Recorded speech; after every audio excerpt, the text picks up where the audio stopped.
आंधळं दळतंय कुत्र पीठ खातंय अशी दुर्दैवानं अवस्था महाराष्ट्राची झालेली आहे.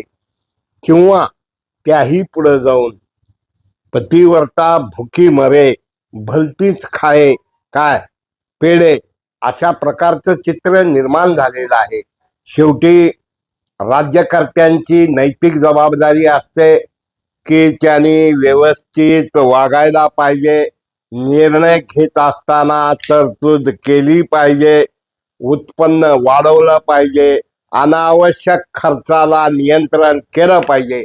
पण दुर्दैवानं अत्यंत भोंगाळ, किळसवाना आणि भ्रष्ट हा सारखा बाजार चालू असताना अत्यंत दुर्दैवानं सांगावंसं वाटतं की काल मुखेड येथील एका कंत्राटदाराने मुंबईमध्ये आत्महत्या केली. मित्र हो, काम करणाऱ्याला पेमेंट मिळत नाही, काम घेण्यासाठी पैसे, बिल काढण्यासाठी पैसे, प्रत्येक टेबलवर पैसे द्यावे लागतात, मंत्रालयात पैसे द्यावे लागतात. किंबहुना महायुती सरकारपेक्षा विकास आघाडीचं सरकार खूप बरं होतं म्हणायची वेळ आलेली आहे. काही चांडाळ चौकडी हे फक्त जाऊ तिथं खाऊ वरपून खाऊ अशा प्रकारचा प्रकार घडत आहे. आम्ही लाडक्या बहिणीला मदत करू नका असं म्हणणार नाही, पण आदिवासी मागासवर्गीय समाजाचा पैसा तिकडं विक्रत वळवायचा हे अत्यंत निंदनीय, अशोभनीय आहे. मी वारंवार म्हणतो की देवाभाऊ एक विधिज्ञ आहेत, एक अभ्यासू आहेत, एक हजरजबाबी आहेत, पण ते गेंढ्याच्या कातडीसारखे त्यांचा स्वभाव कसा काय झालाय हे कळत नाही. दुर्दैवानं एकाच मंत्र्याला 6 जिल्ह्याचं पालकमंत्री केलं गेलं. एकाच मंत्र्याला हेवी बजेट जिथं आहे तिथला पदभार दिला जातोय. हे अत्यंत लोकशाहीला कलंकित करणार आहे. लोक मजबूर आहेत.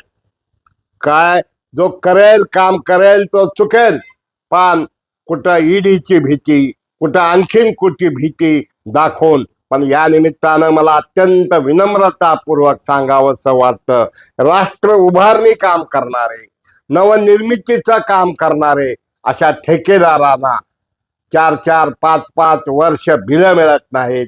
जेव्हा बिलं मिळतात तेव्हा 5% म्हणजे 5% टक्केवारी नाही, 5% एकूण रकमेच्या बिल काढलं जातं, 7% बिल काढलं जातं.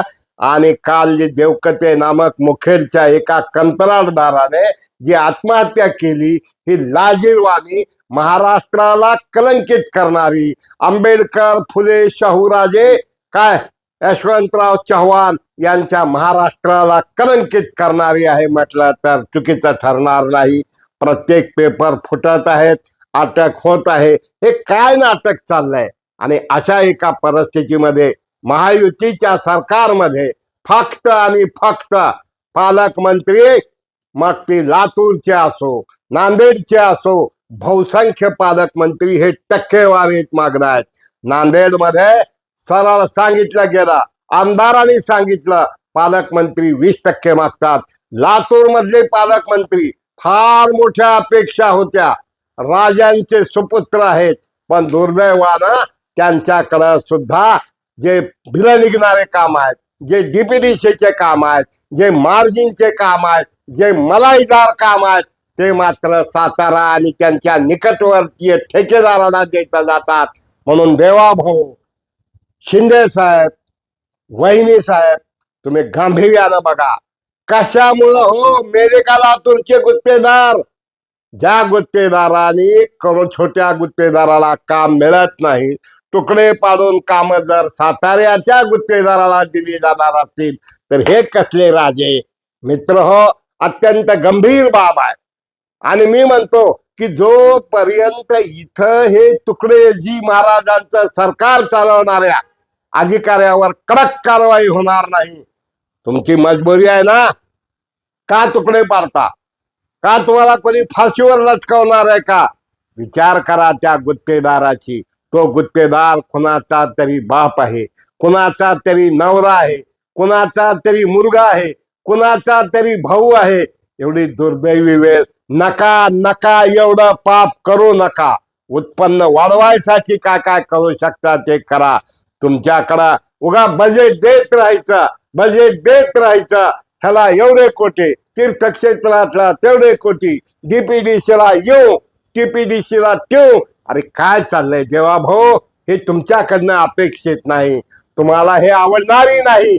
पण मला असं वाटतं की तुमच्यासारख्या चाणक्य म्हणणाऱ्या माणसानं, तुमच्यासारख्या अभ्यासू मानणार, कशासाठी कुठंही गिरीश महाजन हो, कशासाठी सगळीकडे प्रसाद करून लाड पुरवायचे, कशासाठी दरेकर, हे कुठंतरी थांबलं पाहिजे. काही साखर कारखाने शिवराज पाटील चाकूरकरांनी उभा केलेला साखर कारखान्याला निधी दिला जात नाही, पण इतर कारखाने मात्र करोडो रुपयाचा निधी दिला जातो. वेगवेगळे बोथरे सारखे काही माणसं हे लोकांना वेळेवर दिला देत नाहीत. काय द्यायचं राज्य आहे का, काय द्यायचं काय घ्यायचं राज्य आहे. मित्र हो, शेअर करा, सबस्क्राईब करा, लाईक करा. मी कॉन्ट्रॅक्टरची सुपारी घेऊन किंवा महाविकास आघाडीची सुपारी घेऊन बोलत नाही, पण दुर्दैवानं सत्य बोलावंच लागतंय. म्हणून बांधकाम मंत्री राजे कशामुळे हो तुकडे पाडून इथले काम देता तुम्ही, पैशाचे काम तुमच्या गुत्तेदाराला काय, आणि इकडले गुत्तेदार मात्र उपाशी. साताऱ्याचे गुत्तेदार तुपाशी, लातूरचे गुत्तेदार उपाशी. तेच अवस्था मिस्टर सावे नांदेड मध्ये काय चाललंय, बीड मध्ये काय केलं. अहो तुम्ही गोरगरिबांचा भ्रष्टाचार रोखता, यांच्या भ्रष्टाचारावर ऍक्शन घ्या ना, तपासा. एखाद्या मंत्र्यावर अलिगेशन होत आहे त्याला निलंबित करा, आणि भ्रष्टाचाराच्या आरोपाखाली त्याला क्लीन चिट न देता त्या गुत्तेदाराचा विचार करा. दसरा आलाय, सण आलाय, लाडक्या बहिणीला पैसे देत असताना तरतूद करा ना. करोडो रुपयाच्या शासकीय जमिनी पडून आहेत. काय करतात प्रवीणसिंह परदेशी, कशासाठी रिटायरमेंट नंतर त्यांचाच घर भरवा अभियान चालू आहे. या प्रवीणसिंह परदेशीला कळत नाही का, कशाला हवे तेवढाले गेस्ट हाऊस, कशाला हवेत उपयोग नसलेले दवाखाने. औषधाच्या शाळेमध्ये 3 शिक्षक 1 हेडमास्टरला फुकट पगार दिला जातो. हे शोध कोण घेणार परदेशी साहेब. एवढ्या विश्वासानं तुम्हाला केलेला आहे, जबाबदारी दिलेली आहे. कोण तो शिक्षणामध्ये नंगा नाच केलेला सचिव आज कुठं आहे तो, मनरेगाचा एक्सपर्ट. मुरलेल्या लोकांवर कारवाई होत नाही, त्या नाच सराईत म्हणून त्यांना पुन्हा पुन्हा पुन्हा पुन्हा कामं दिले जातात. मित्र हो, शेअर करा, सबस्क्राईब करा, लाईक करा. धन्यवाद. परफेक्ट कॉमेंट करा. आमचं चुकत असेल, आम्ही काही चुकीचं बोलत असू, प्रतिक्रिया द्या, आणि बाय नेम प्रतिक्रिया द्या, ज्यामुळं आम्हाला त्या कदाचित आमच्या प्रिंट मीडियावर छापता येतील. पुन्हा एकदा सर्वांचं मनपूर्वक आभार. धन्यवाद. नमस्कार.